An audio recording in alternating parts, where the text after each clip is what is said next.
to the bottom of it with your host, Joshua Moriarty.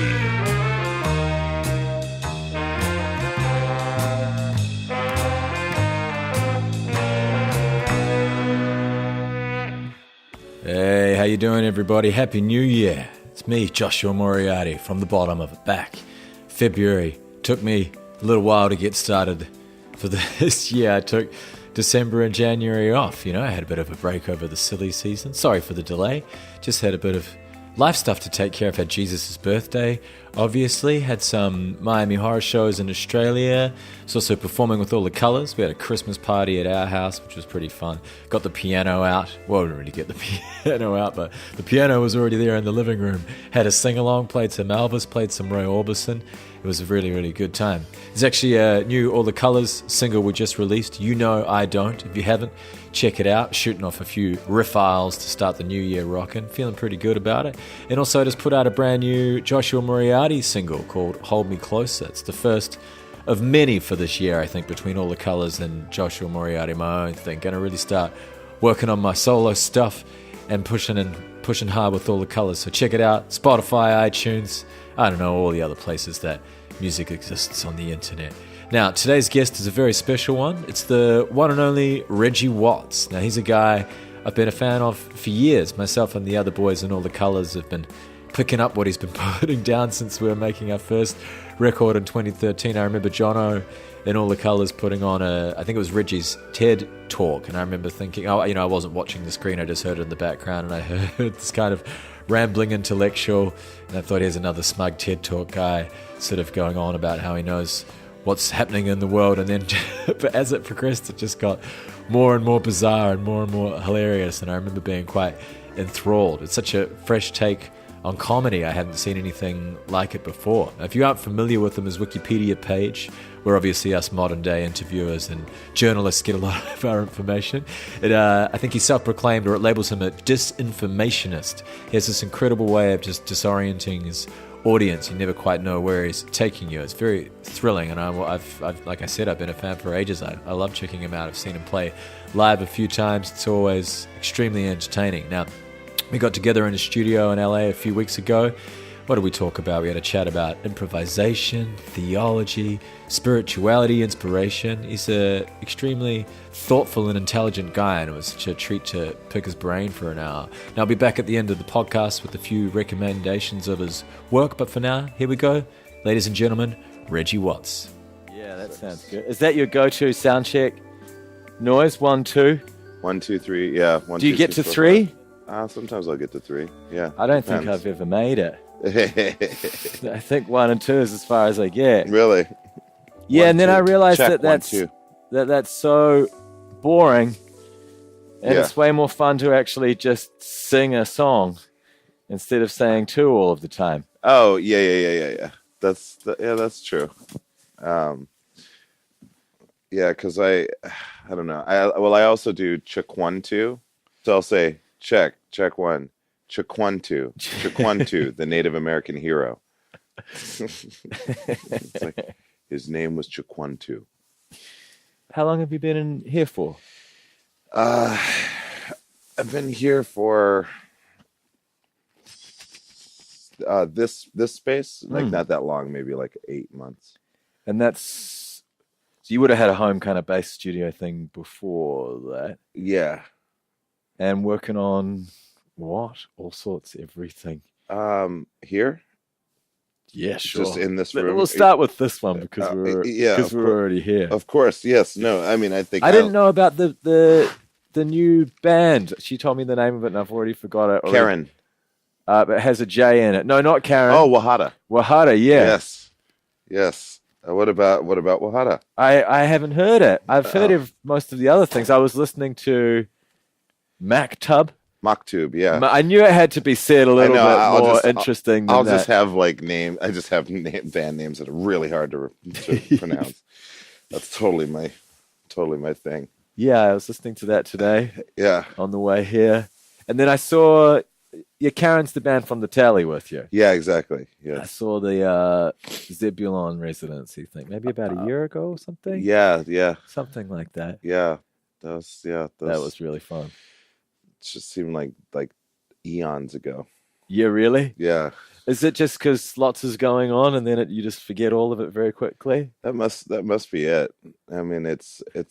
I also have just never had the greatest sense of time. You know? Okay. Like time in general to me is kind of, it's almost like one time. Yep. You know, so This sounds like the bit, but this is actually the real, it's the real thing. Yeah. the real version of the bit. Yeah, it just kind of feels like you're always just like you're in a story, and but you're always that character. That's what it feels like. My friend and I were talking about that yesterday, just thinking about when we lived in New Zealand, and it's such a long time ago now that it's hard to even think of it as this life. It does feel like it was a different life. Right. Yeah, it really does. Or it seems like almost untouchable. Not untouchable, but like maybe you were never really there. Yeah, that's what I mean. You know, like was that actually us? Were you actually there? Did you do the things that you remember? I mean, it's good to have someone there with you who can kind of corroborate. Yeah, kind of corroborate a little bit.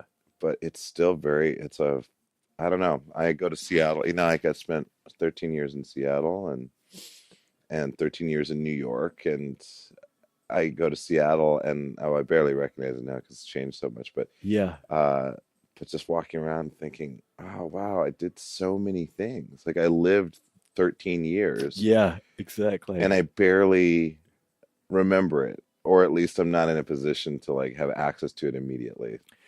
But you were recording say it one more time. Mark Tube. Yeah. There at that time. That was in Seattle. Yeah. I feel like those albums kind of help you a little bit as a bit of a diary to help you go back and remember what was going on. Absolutely. I mean, that's the greatest thing. If you make music or any kind of art, you can go back to that piece of art. Yeah. And that's like a condensed version of where you were at that point. Exactly. Which yeah, I agree. I think that's true. They're my main points of reference for my life, definitely. Yeah, right. If you don't keep a diary, yes, I guess those songs, or someone will remember the gig or something like, oh, okay, that can actually help me keep up with my own I life. know. I want to remember. It's not that I don't want to remember. I want to remember. So. Yeah, you don't keep a diary or anything like that. No, I never have done that. I was too lazy, I guess. Definitely. Yeah, it's a pain in the ass. Yeah, I think you just have to be a person that loves doing that, and you do it, or you make it an imperative, or you project it in the future, thinking, oh, it'll be valuable for me to have this. Yeah. I do that sometimes. Yeah, I think about when I'm going to be.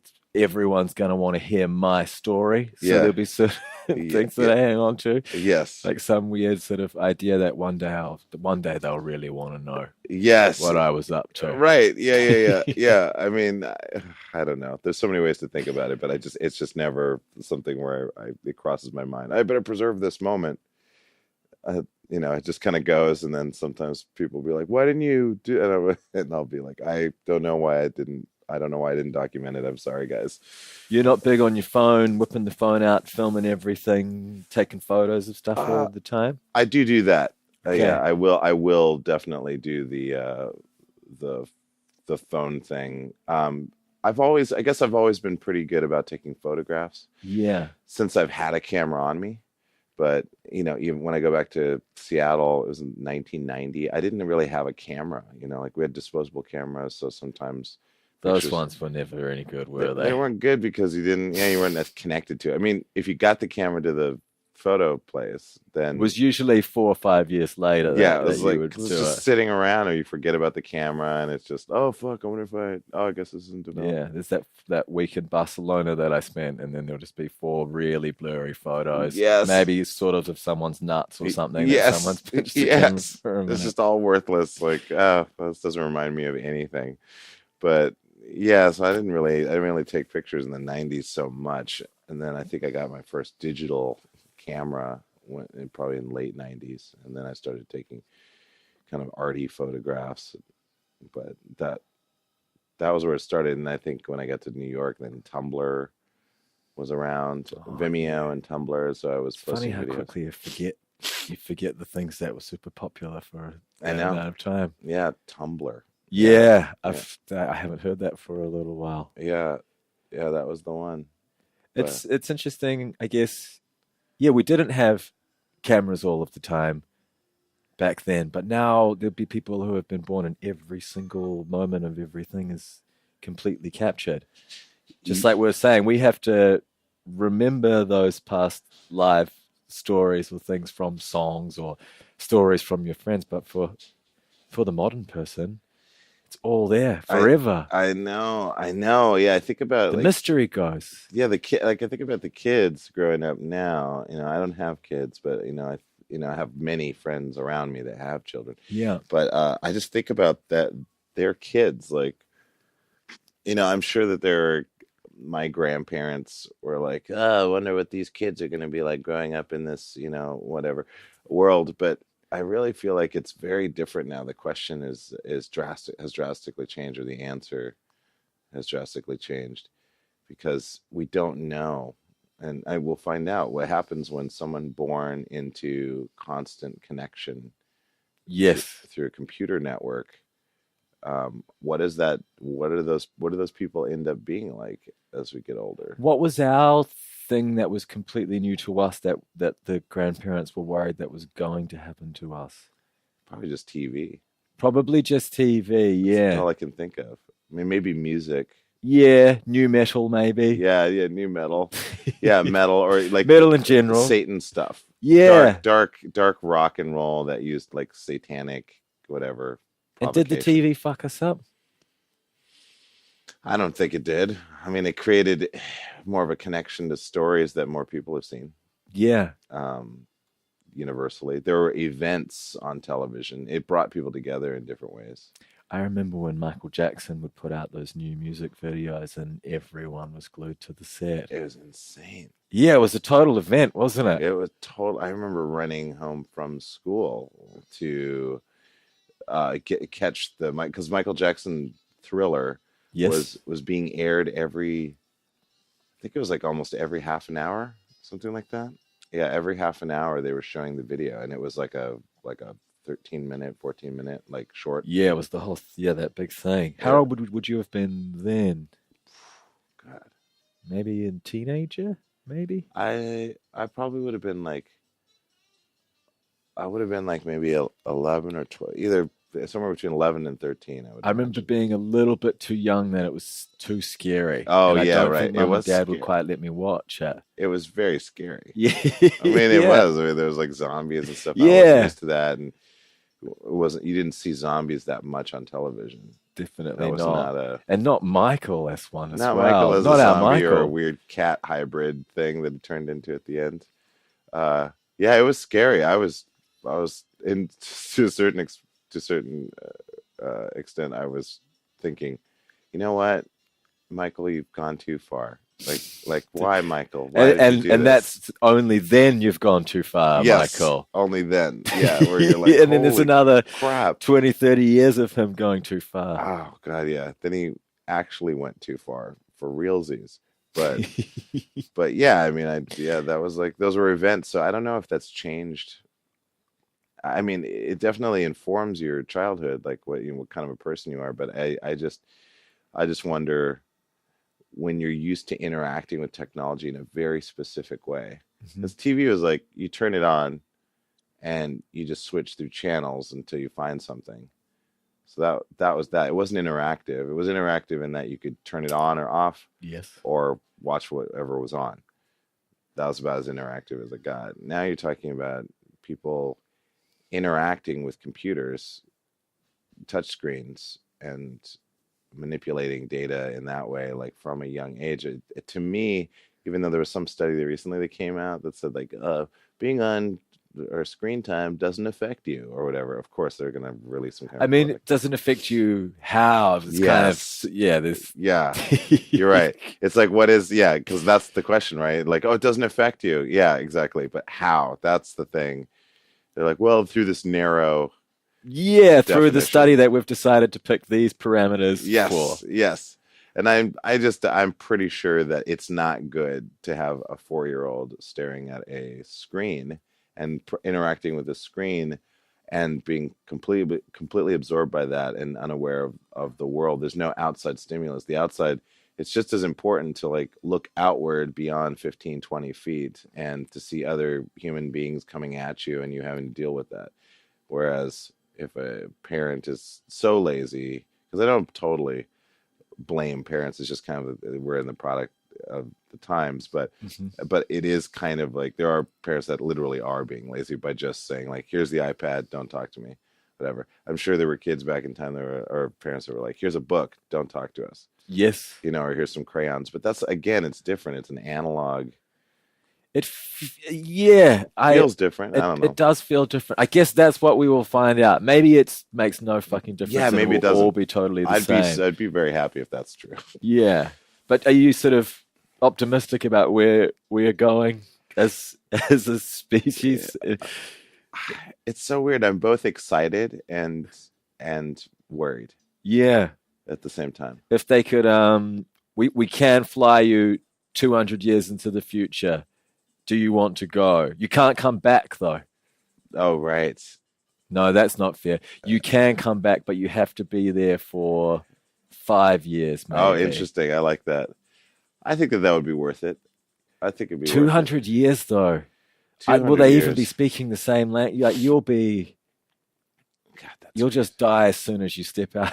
Yeah, right. Yeah, it's like you'll have to spend 5 years there, but just so you know, you'll die as soon as you leave the time ship. Like, oh, okay, that makes no sense. I'm definitely not doing that.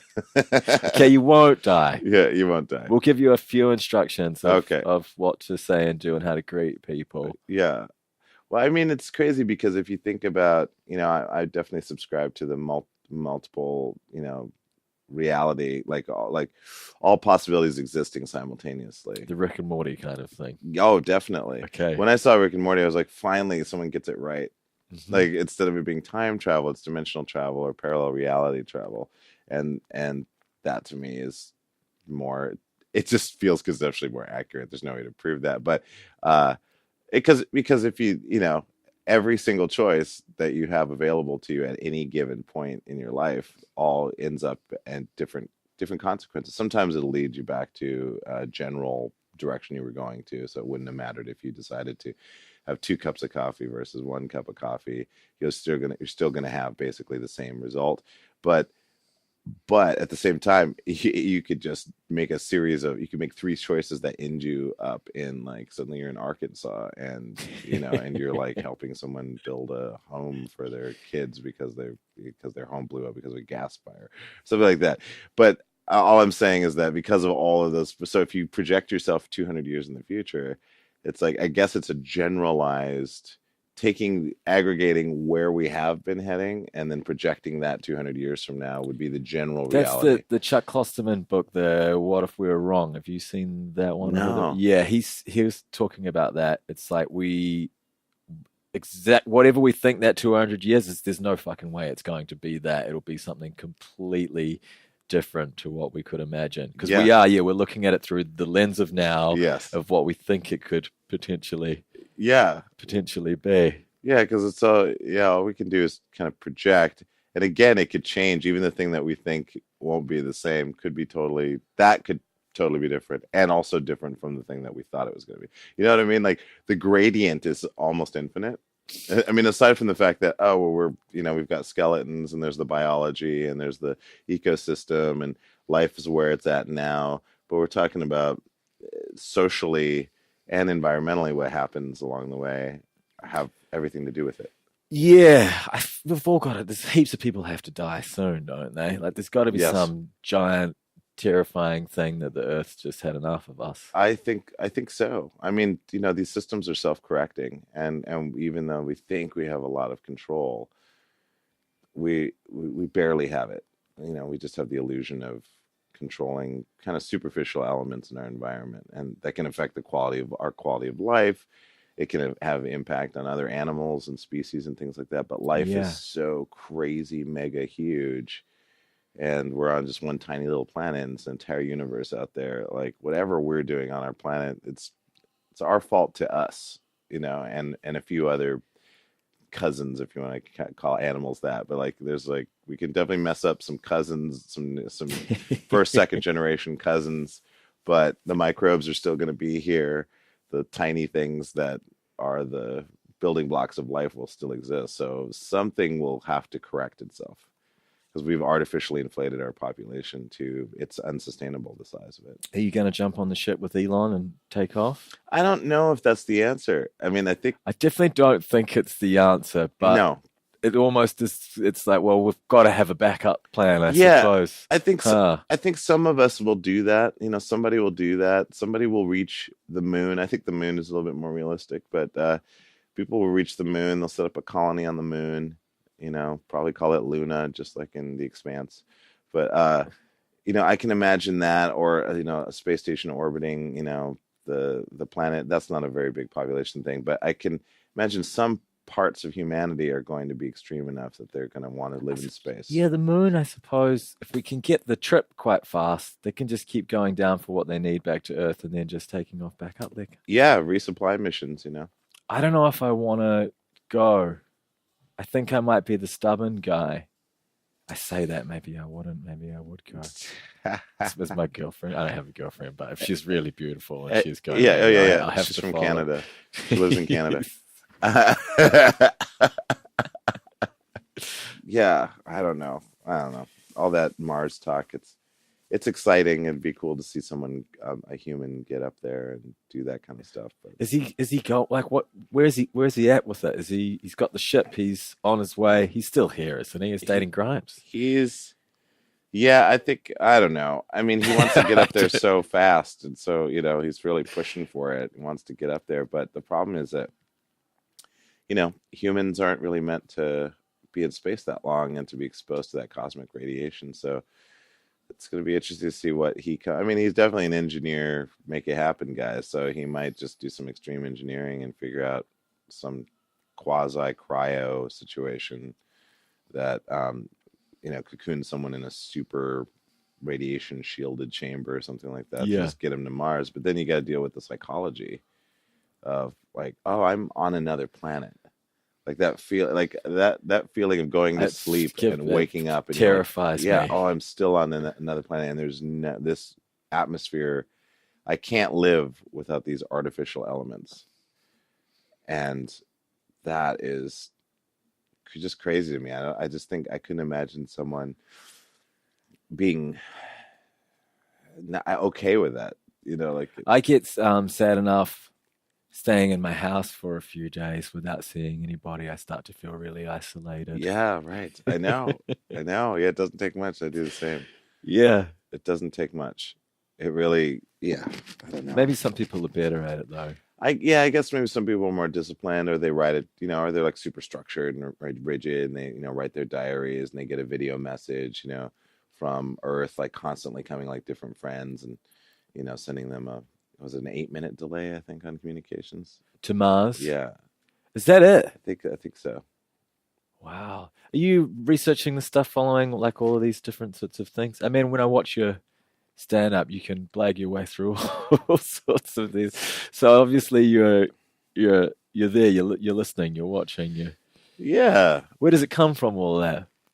I don't know. I've just always been fascinated in space. And since I was a kid, space, science fiction, also fantasy, like, you know, magic stuff. But space, I think, probably held a greater portion of my attention for sure. Yeah, because it was the possibilities, you know, and also the idea of ships and, you know, designing habitats and all. I just think that that's really fascinating. Yeah, but it seems you could give a serious speech on all of this stuff. I'm very sure, Reggie. Well, I mean, maybe not. Maybe. I could if it was just my opinion about where things are headed or how things could be, and, you know, that kind of stuff. The actual technical aspects, I might not know everything, but I know enough about what's happening in general that I could definitely talk on it. Yeah. I'm interested to sort of, do you just open your mouth and it all just comes out and you follow? You studied jazz. I did, yeah. Yeah.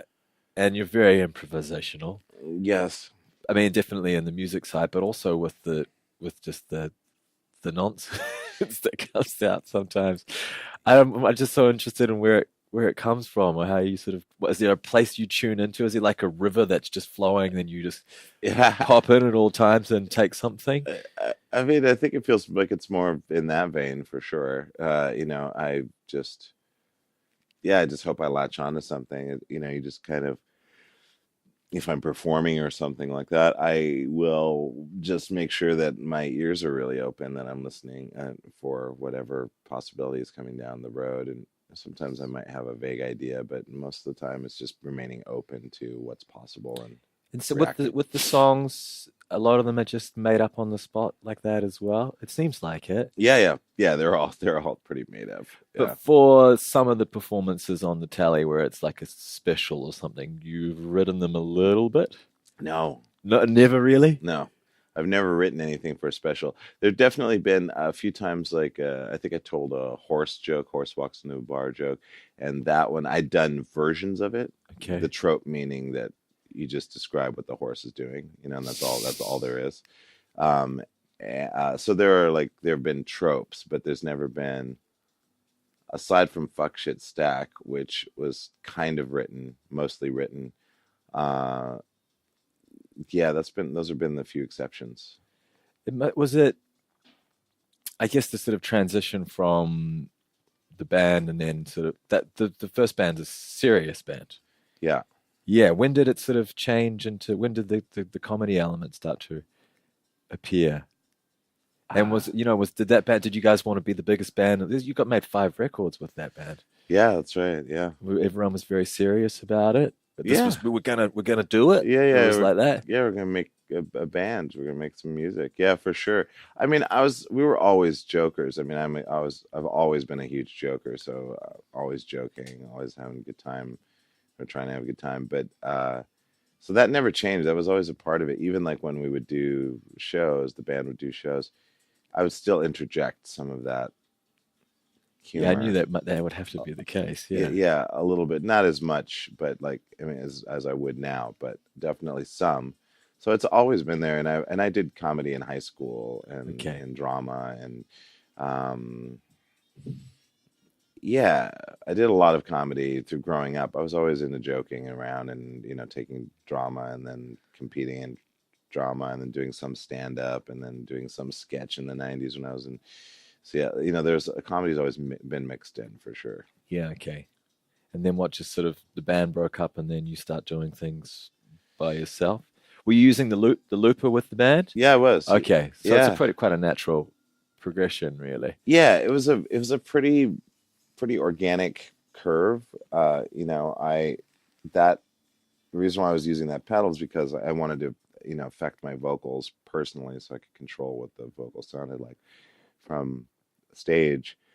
And I just I was using the Line 6 because I was using a Roland Space Echo, which has a tape delay, and the tape delays, especially for traveling, they're just terrible because they break all the time. The tape breaks, and you're constantly having to splice it together. And I didn't have the real splicing tools, and I didn't have the official Roland 1/4-inch tape, replacement tape, which has a special lubrication on the back of it, which stops it from sticking on the playheads.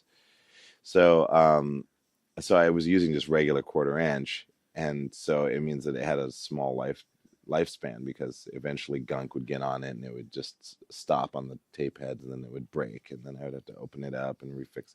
So, and then I would carry extra loops, with tape loops, and it was just troublesome. And then Line 6 came out with the DL4, the green one. Yeah, which you've been using that one for ages. That's probably the oldest. That's the oldest thing I've been using, is the Line 6. And it just does the job, doesn't it? It's awesome. It's a workhorse. It's simple. There's hundreds and hundreds of them in any city that you go to. So if it broke down and I could repair it, I could just buy a new one really fast.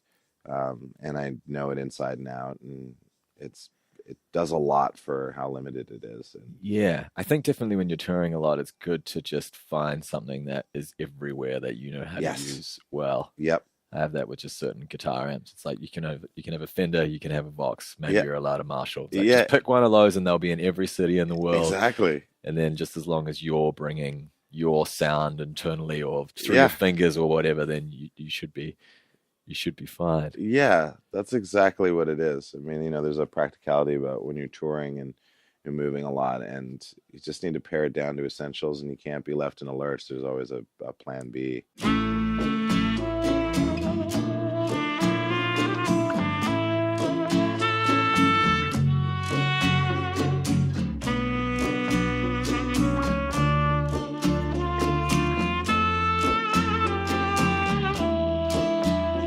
Is there nerves before you're going on to do these shows? Like, how, was there a point where you suddenly really trusted yourself to just know you could improvise your way through these sets?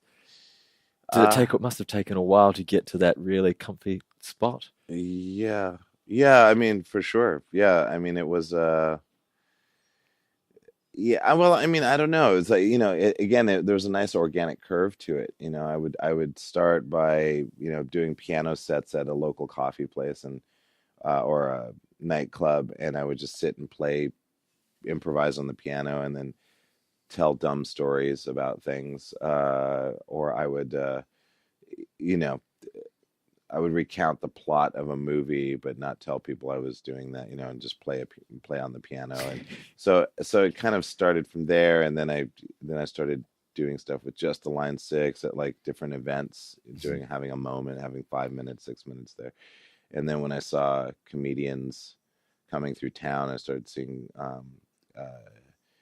like people like Michael Showalter, Michael Ian Black from the State, that's had their group Stella.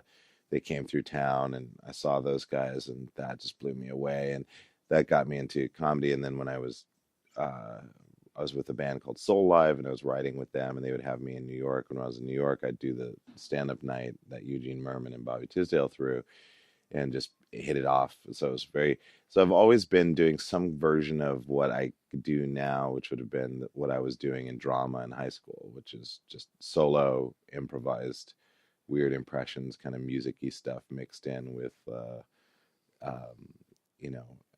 extemporaneous monologues and, things like that, just that hodgepodge of whatever, and just doing that as an entertainer in general. Yeah.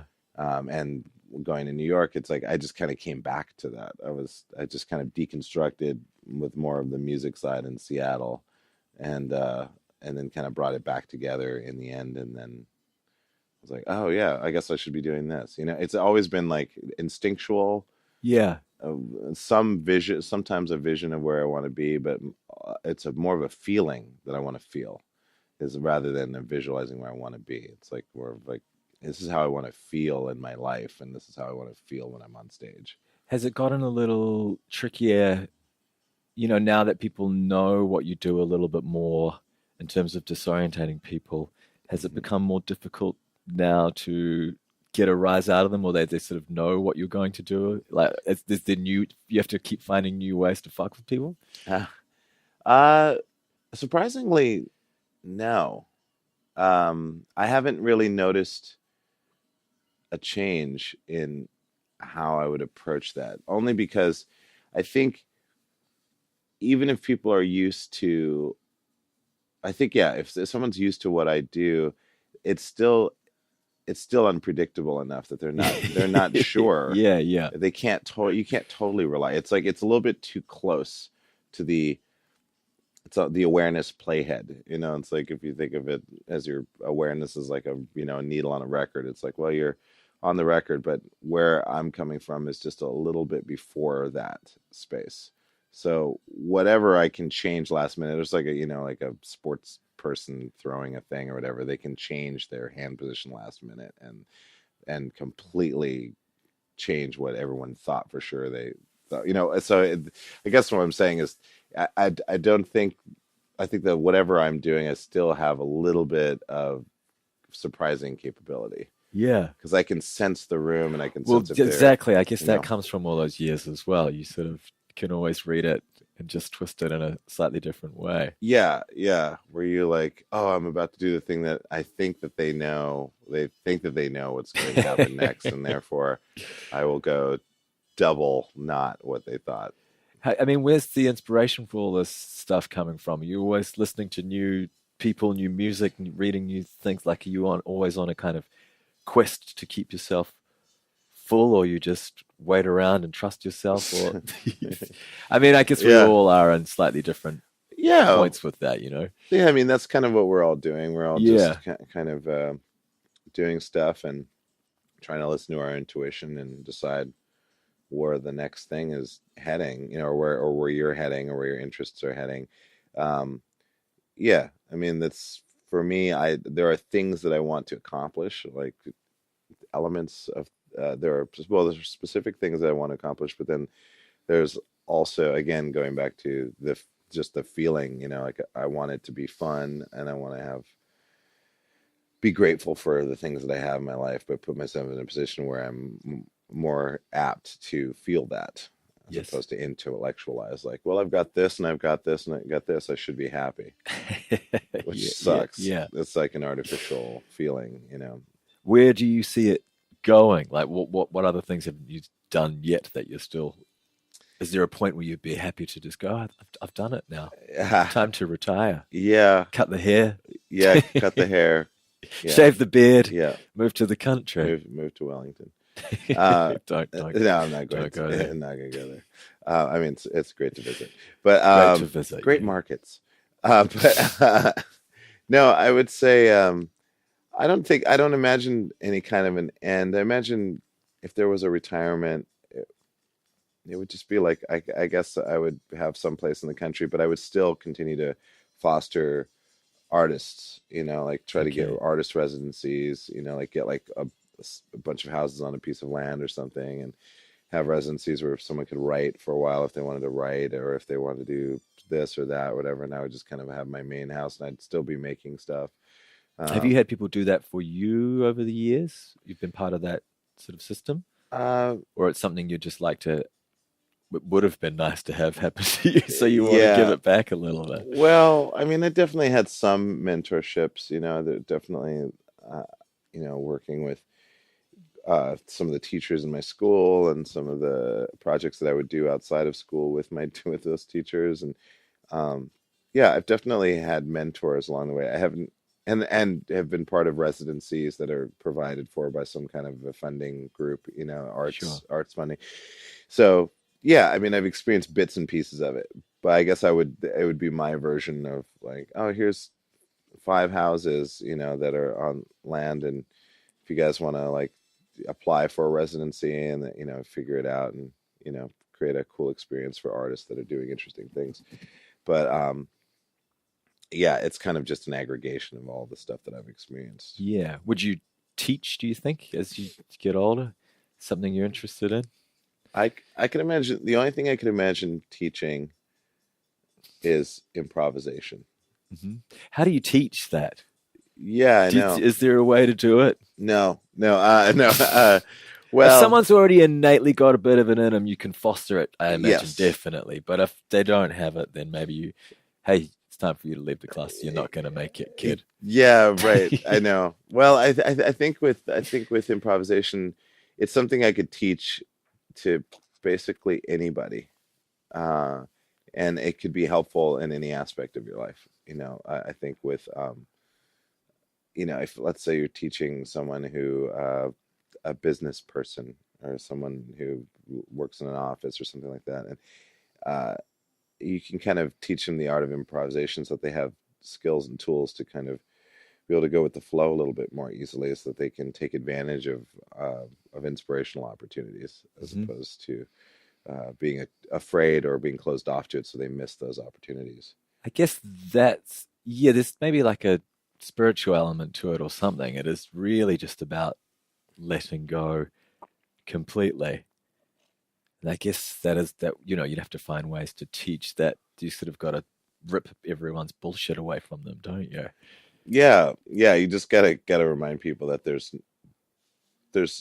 nothing you can, like all the things that you're holding on to, you can't carry everything. It's like going to a grocery store and putting all your, not like thinking like, oh, I'm not gonna grab a basket or a cart, and then you've got all this stuff in your arms, and you're trying to make sure that it doesn't fall down, and then like you're trying to get to the cashier or whatever, and things are falling out of your arms. You know, like the idea of trying to control things and to hold on to things is completely unnecessary and inefficient. So it's mostly teaching about really like when you have an intuitive impulse, like just try it.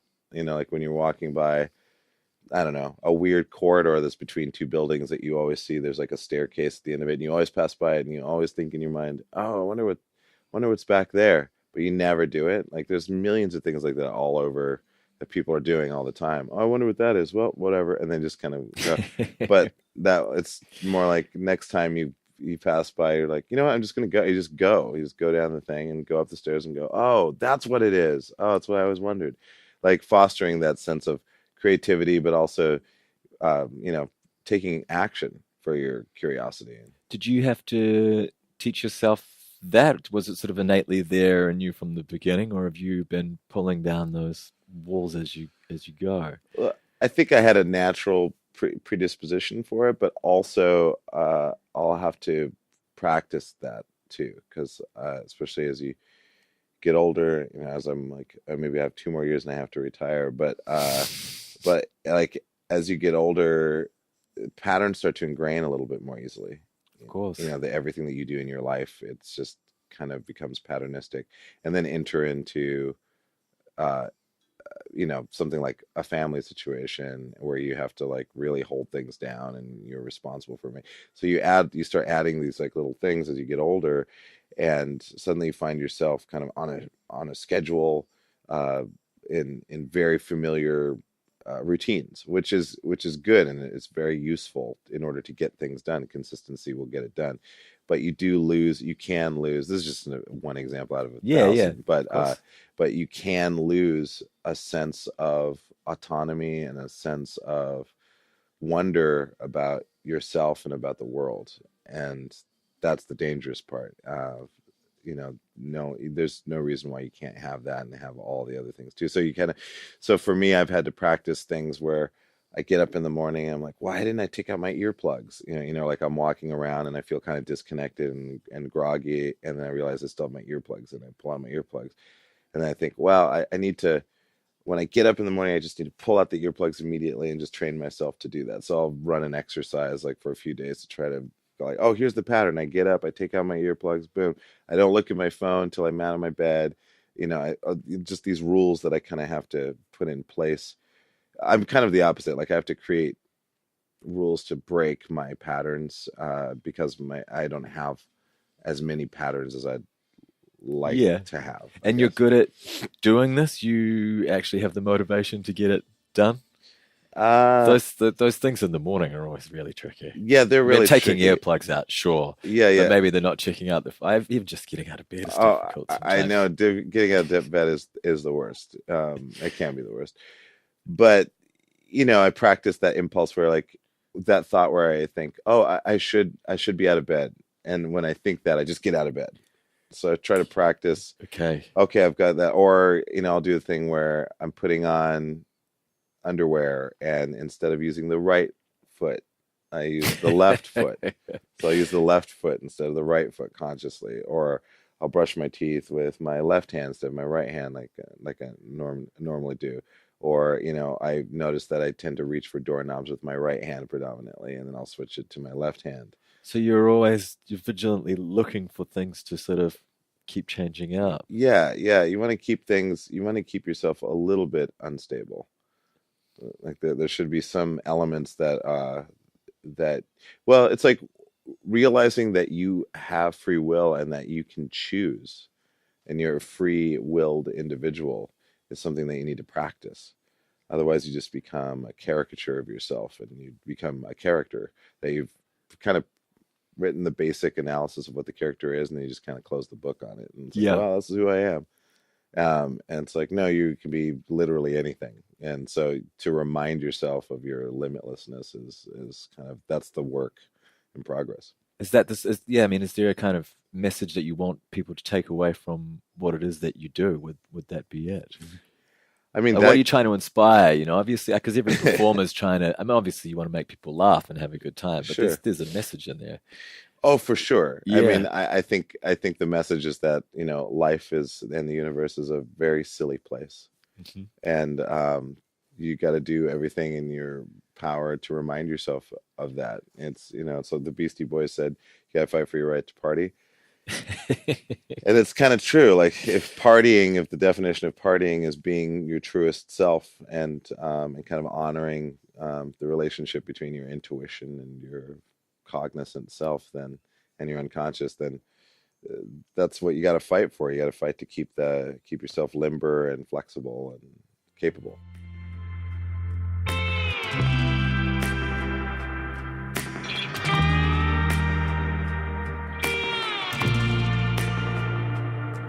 Yeah, do you think there's an importance for artists? Do you think they're making a difference to the planet and to people, or is it kind of just superfluous fluff? Superfluous. No, I mean, I think that it'd be a sad place without them. It would be a sad place. I mean, I think that I had dinner with a friend last night, and she's super brilliant, and she just said, I think that the next world, the human construct world, will be built by creators and by artists, and I think that and I said better yet, artist engineers. I think that the artist engineer is the future. It's the future of people who have the expansiveness and the imagination or at least the capability to allow themselves to imagine possibility, live in possibility, but also have the tools to actualize those creative visions collectively and individually. So it's really kind of that's the most useful human on the planet. It's, people who have a sense of wonder about the universe and creativity and honor that, but also get shit done. And it has nothing to do with living in a fantasy world that's running away from darkness or any of those things. Like darkness is a part of it, and that's part of the human condition. But darkness is a fuel to be able to stay grounded, to be practical and pragmatic, but also as a fuel to convert into other things. It's like a raw material that can be converted and made into something constructive. So that's, to me, that's where we need to go. Because otherwise, what are you doing? You're just a consumer. We're all consumers, but otherwise you're just solely a consumer, someone who's just hooked on getting the next thing all the time. And we all have this. Of course. But yeah, it's hard to is there a reason? Like, as long as you feel like you're trying to head for something and arrive at a way of life for yourself and for your friends, your family, or your group of people that you hang out with, or the community that you live in, or the city you live in, if you have that in mind, like, oh, if I'm doing good things for myself and I'm sharing that could have an influence on other people, and then that could chain react. I think that that's kind of what artists do best. They're just to reflect back reality in really weird, strange ways that are meant to break up the way that we think of reality. And I think that's the strongest thing that humans have. It's the superpower that we have. Yeah, I'd say you're definitely doing that, aren't you? I'm You're trying. A superpower. I mean, it's like the recontextualizer. It's like I like to be able to show that there are multiple perspectives to any problem at any given point, instead of it's just the way it is. It's like, no, that's one way it is. There are 5,000 other permutations surrounding this thing that you think is just this.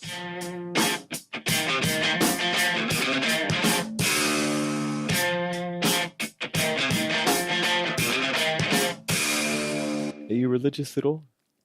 There must be some sort of thing in there, maybe. Well, I mean, I was raised Catholic, okay, but so I was a Cathy growing up. Cathy, yeah. I was There's Cathy. lots of you then. You mean like condom hating Catholics? Oh, gotcha. No, only child. Oh, right. But my mother was the Catholic. My father was kind of, I guess, agnostic. Yeah. But no, I mean, I kind of stopped going to Sunday school, and I got confirmed and all that, but I stopped going to Sunday school and stopped going to church when I was 16, and kind of discovered the, more of like the psychotropic drugs, psychedelic drugs, marijuana, LSD, and then got really into like Bauhaus and like darker music, things that were darker and aggressive. And not that I was aggressive, but I liked it. I liked the exploration of the underworld, and why is the underworld a fascinating place, and kind of learning about that, spending time there. And So I think for me, I'm definitely I have to say I'm spiritual. Yes. There's that classic, like I'm spiritual and very not LA. religious. But because they're two different things, spirituality and religion doesn't mean spirituality. Where if you go to where there's a religion doesn't necessarily mean there's spirituality. So, but I've studied enough, been myself motivated theologian, and checking out theosophy, different ways of philosophies, new age stuff, every genre you can think of, every angle. I've touched on it and read about it because I'm trying to find out, well, what are all the things, these all have a commonality. Mm-hmm.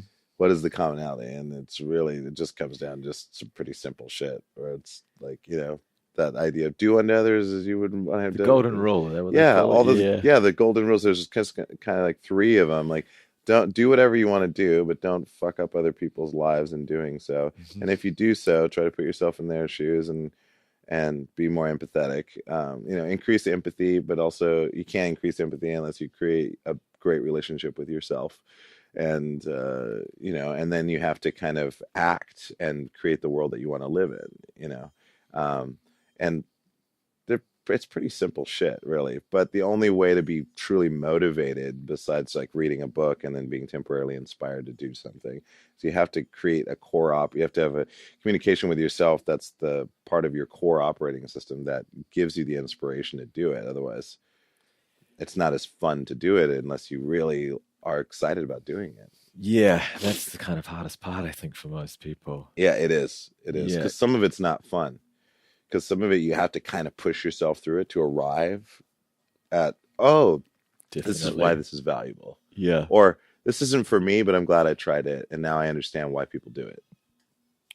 You seem like you're innately kind of positive and happy, but I guess is that a ruse? There's the darkness in there, but like you said, it's fuel to sort of turn you around, to inspire you. Yeah, I mean, I'm definitely not positive. Maybe it's just because you're smiling. We see you smiling. Yeah, I do. I do smile because I know that in the end, it's all just a goofball. It's like whatever this reality is, whether it's a simulation or whether this is it or whatever it is. Just the fact that we're aware of the fact that we're experiencing it is hilarious to me. The fact that you can just walk down the street and go, I'm walking down the street. I'm a weird bag of bones that somehow I'm controlling and piloting this thing. And look at all these structures around. They were built by other human beings. Yeah, I guess if that's a core belief that you can always fall back on, then no matter how shitty it gets, you can always chuckle to yourself. Yeah, because you're like, because I know, I had a breakup recently.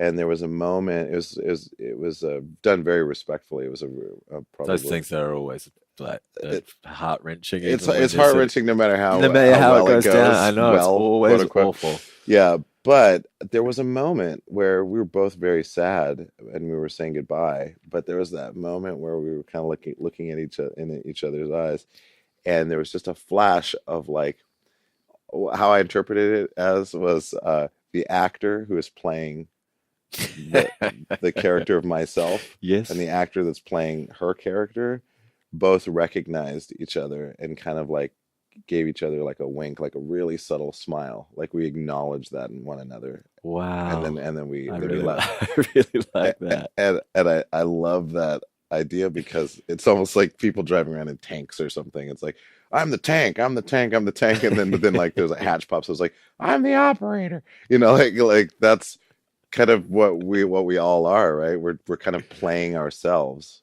Yes, and it's very true. And with great friends and great mates, like we just kind of there are points where all of that goes away, and you're just seeing each other. That's why you value them. I mean, most of the time, friendships are all over the scale, but generally, you get a sense of who that person is, like the essence of who they are. Yes, and they see that in you, and you recognize that you both see that in each other, and that's the connection. All the other stuff is just like it reinforces why you like that person or why they annoy you or whatever, but it all feeds back into like why you like them. So I do like thinking of it that way. Like they're pilots, like we're all a bunch of pilots just piloting this weird organic spaceship that we move through time and space. There's a lot of people who are not even slightly aware of that, I think. They're completely, they are just the tank. Yeah. And that's it, yeah. Yeah, you're right. You definitely find the people that you do gravitate towards more are the ones that are at least aware of all the things that we're talking about. So they're still making mistakes and being annoying and all that, but at least that's the first step, is just the awareness of that, isn't it? Oh, absolutely. That's all that's required. It's just a little bit of effort. It's just like, hey, it's actually fun though, guys. It's not scary. It's fun. It's fun to think of these things. Like, oh, okay. And also there's nothing harmful to it. I think people get very afraid of undoing their understanding of who they are. Of course, it makes sense. You spend so much time trying to like find your way in the world and look at it as a place that makes sense in some way. And you start to tug at the edge of that fabric, and people get really scared pretty quickly. Yeah, I think that's why I like creating music and jamming with people and being in a band, because they are places to be free. Yeah, for me, definitely. Anyway, and that's like my safe, happy place.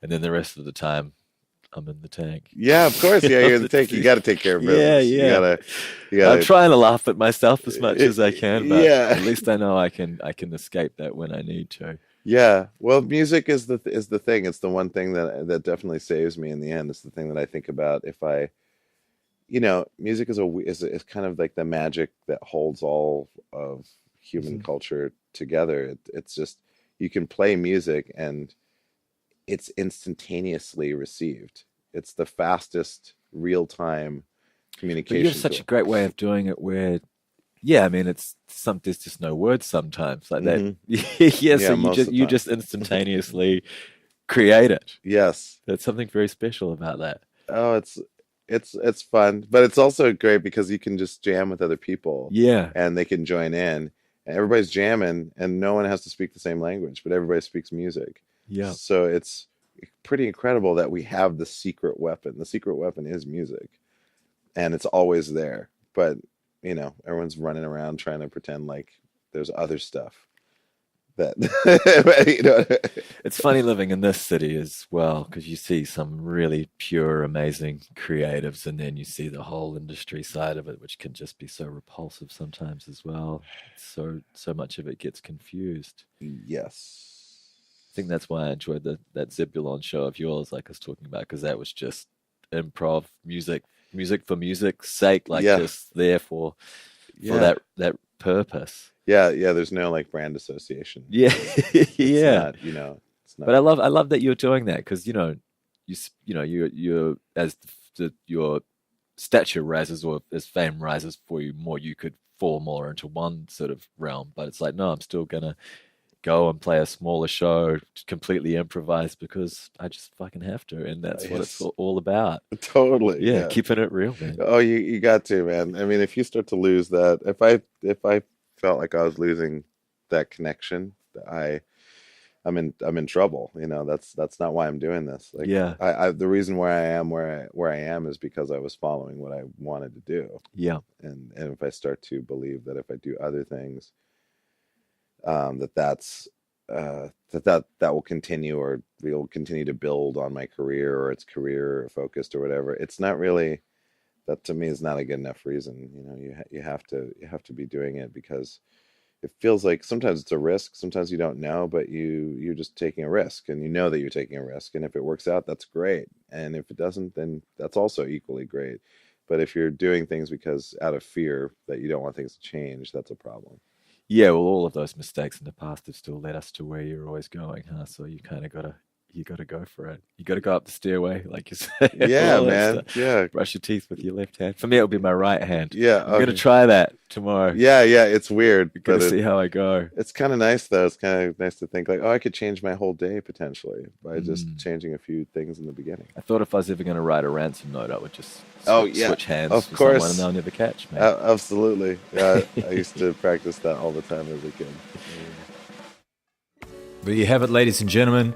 Reggie Watts, what a guy. He cracked me up. It was really fun to sit down with him. I really like what he was saying about the secret weapon that is music. I think it's very true and poignant statement. Definitely something I can agree and attest to my experience with the intoxicating cocktail that is music and rock and roll. Now, if you haven't, check out his new project, Wajatta. You can see him on the James Corden show. I've also put some links in the podcast description to some of my favorite bits of Reggie's work. I'm just really glad. I just got back from Los Angeles today to Melbourne, and I arrived maybe a few hours ago, and I'm getting straight back into work. So excuse me if I'm stumbling on my words a little bit, but I'm really trying to just keep the momentum going, get the ball rolling. I was saying I'm very glad Reggie exists on this planet doing his thing. I think he's a bloody legend, and I'm very appreciative of his art. So get on board if you haven't checked him out. That'll do for today, ladies and gentlemen. Got a lot more coming, recorded more interviews while I was in LA, got more while I'm back in Australia for the next few months. Stay tuned. Thanks again. Sorry for the hold up over the Christmas season, but I promise you I'm back and we're doing it. Thank you very much. Take care.